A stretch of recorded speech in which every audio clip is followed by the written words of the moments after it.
Fans of architecture and history might want to step into a new free program officially launching this holiday weekend in Wilkes-Barre. And much has changed since Newswatch 16 first told you about the city's Walkitecture campaign last month. Let's check in once again with Newswatch 16's Ryan Leckie for the update live in Wilkes-Barre.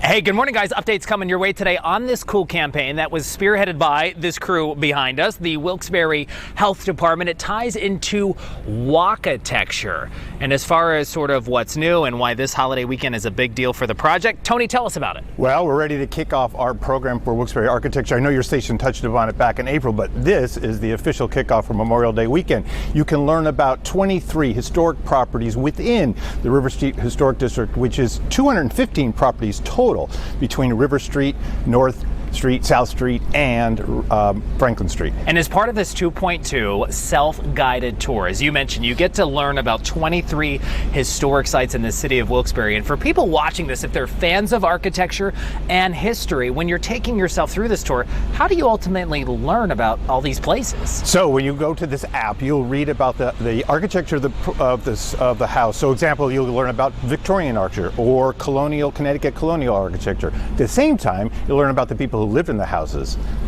And Tony is actually with the Wilkes-Barre Preservation Society, and the Wilkes-Barre Health Department is the one that actually got this whole campaign off the ground. So where did the funding come from to pay for this app? So it came from the Pennsylvania Health Department, and the good folks of the Wilkes-Barre Health Department put it all together. All right, and Tony, as I mentioned, you are with the Wilkes-Barre Preservation Society, all things history. So give us a little knowledge bomb this morning, some fun facts about the city that people might not realize who actually lived here back in the day. So, I think the most interesting person who grew up in Wilkes-Barre as a 5-year-old girl was Emily Post, the woman who gave us the famous etiquette book. So you think about it. Emily Post learned her manners right here on Franklin Street, and she wrote about it in a book to tell the world. Who knew? Hey, by the way, you can learn more about this 2.2-mile walking tour known as Walkitecture, WNEP.com/websites. And we want to point out, for finding the app, whether you're on your iPhone or Google Play, you just search the word Walkitecture, download the app for free. And as Tony mentioned, then when you swipe on that app, you can learn more about all of these sites that are on the tour. We have more coming up here on Newswatch 16 this morning with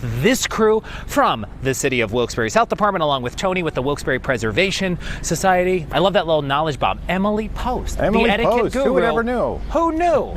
Mindy, BTW, you should totally pick up her book, because sometimes you're a little, I need to brush up on my etiquette a little bit. All right, Ryan. True. Get your elbows off the table when you eat. I can't help it. All right. Thanks, Ryan. Let's check in with Joe out in the backyard.